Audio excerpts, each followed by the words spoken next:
This is The Writing Game, and I'm Gregory Palaci. Some play games to be entertained, some play to socialize, some, like myself, play to experience a story, and yet others play to escape. Everyone, when they play, has an intent, whether they know what it is or not. The same is true of game designers and writers. Storytelling isn't effective if there isn't an intent after all. A truth told with bad intent beats all the lies you can invent. William Blake. Intent isn't necessarily a loaded word, but it's one that comes with context.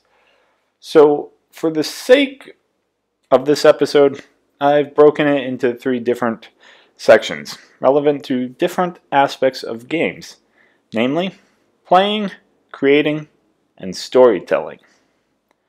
Another way to see that is with a focus on the people for whom each of those sections are relevant to. Players, developers, and writers. Just one note before we continue. For the purposes of my arguments in this episode, and really every episode, when I say games, I'm doing so in the most inclusive way. Games include sports, role-playing and tabletop adventures, board and card games, video games, and any other form of play that involves rules. Basically, I'm trying to avoid edge cases and Jesper Juul's definition of games. But on with the episode. Section 1. Playing and Players. This may seem self-evident, as most people who write or develop games play them as well. And as we know, we play games for a variety of purposes. Entertainment, to pass the time, to learn, to socialize, and connect with others, for mental and physical health, as well as to escape, experience a story, or express our identity. Games, like other mediums, offer the ability to do more than one of those. I play rugby because it's an escape from the office, the house, and everything else. But rugby is also social, and exercise, and an endorphin kick. After 20 years of playing, it's also part of my identity. And while there may not be stories told in the mechanics of the game, they are told between the people there. They are told after the play. And so even in something as uncouth as rugby, one can still find storytelling. The reasons people play games never has to be seen in isolation. In fact, the type of game they play demonstrates how players' intents overlap.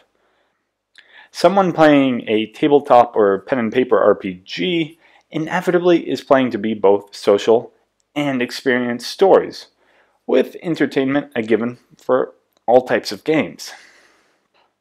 Passing the time, however, is not a given, as passing the time implies a choice to fill time with a game until the next activity or event in a person's life, rather than another option such as reading a book, answering an email, or daydreaming.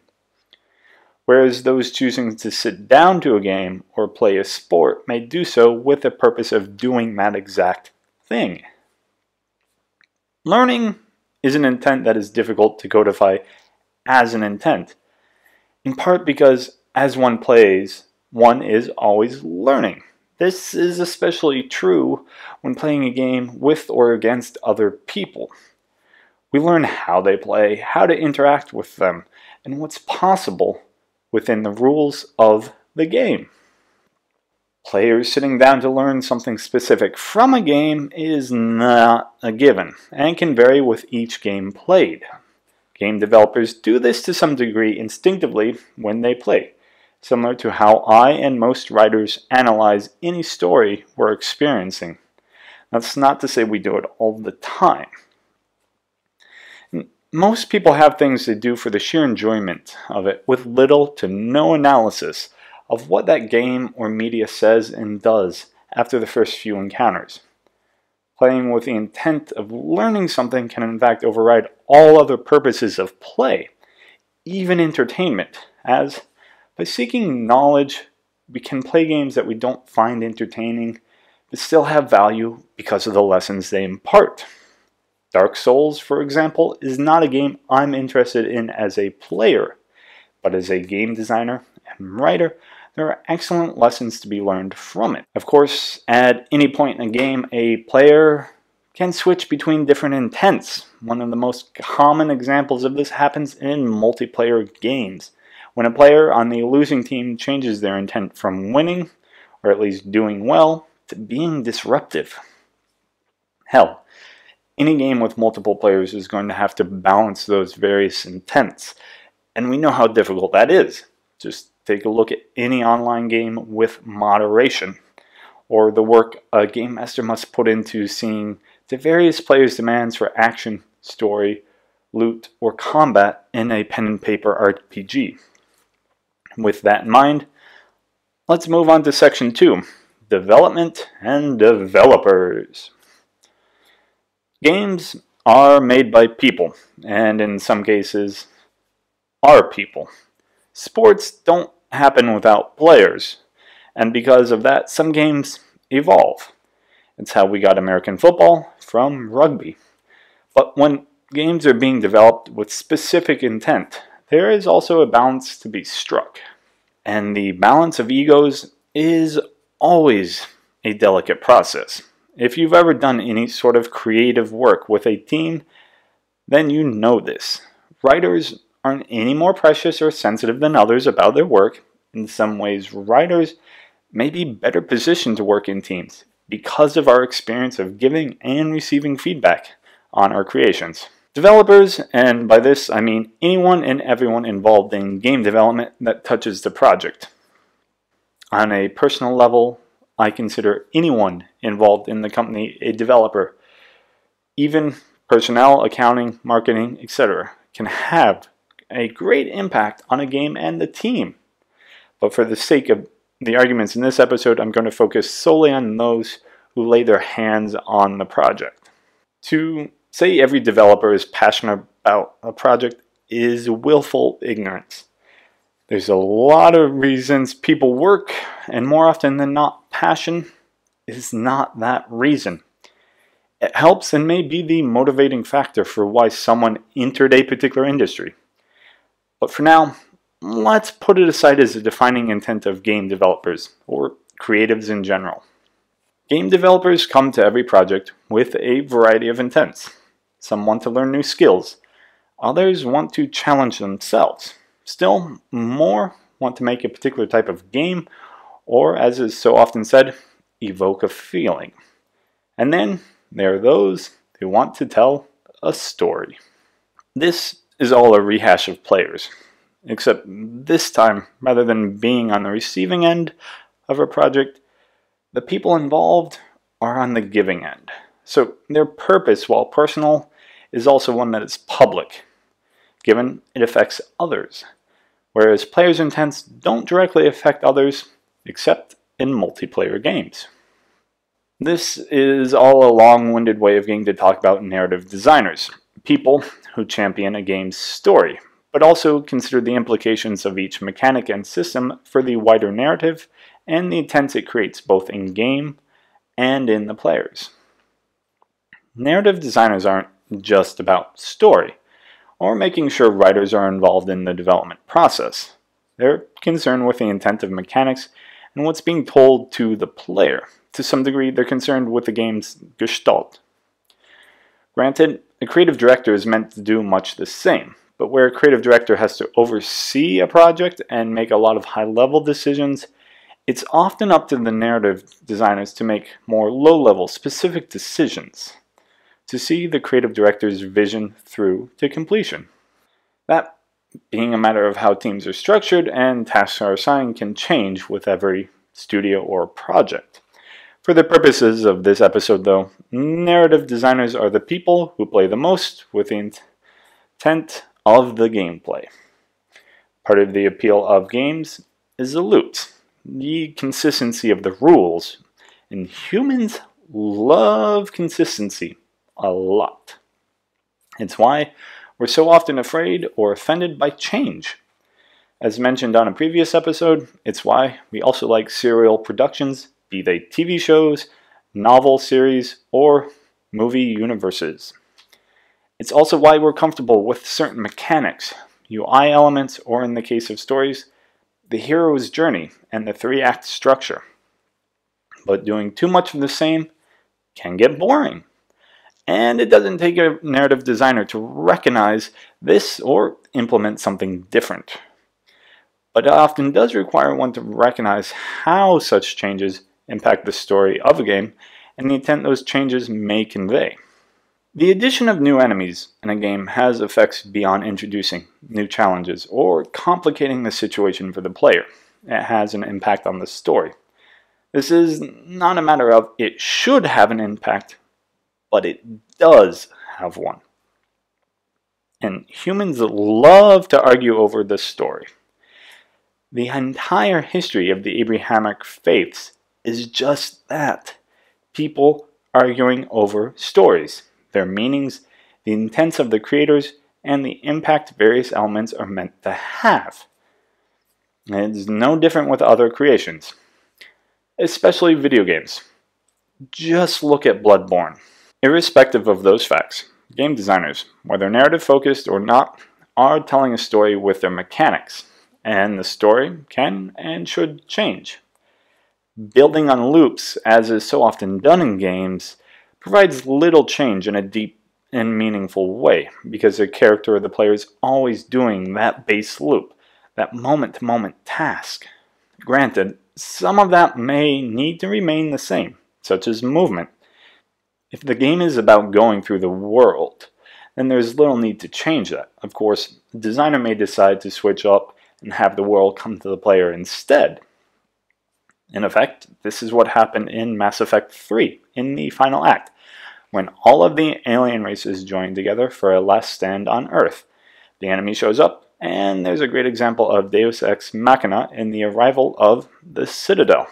Previous to this, Commander Shepard and you as the player were tasked with going about the galaxy to solve problems and raise troops. But then the game switches about everything being in a single place. Travel and movement are no longer much of a concern. Now, it may not seem that groundbreaking or much of a surprise given how often story-driven games end up funneling players toward the end in order to face the big bad. But when a game so actively encourages exploration, and may have even been a gameplay pillar, it takes courage to look at the story a game is telling, the intent it's trying to get across, and for a designer to say, this element is at odds with what we're trying to achieve now. It worked earlier, but at this point, no more. A narrative designer, or really any designer thinking about the story and intent, is primed to do just such a thing. Playing with the expectations of players and the intents of the mechanics takes the creative director's goals, those feelings they want to evoke, and demonstrates all the facets of the very things. A feeling or an intent is never in isolation, especially in games, because they're how the systems tie together. Which brings us to section 3, storytelling and storytellers. Writing is about imparting information. With that comes a number of intents. Those of the writer, those of the narrator, and those of the characters. I know for writers this may be repeating the obvious, but this series isn't only for you. It's for everyone involved in game development and storytelling. The writer's intent, or intents, are shown through the language they use, the structure they decide upon, and of course, the story they tell.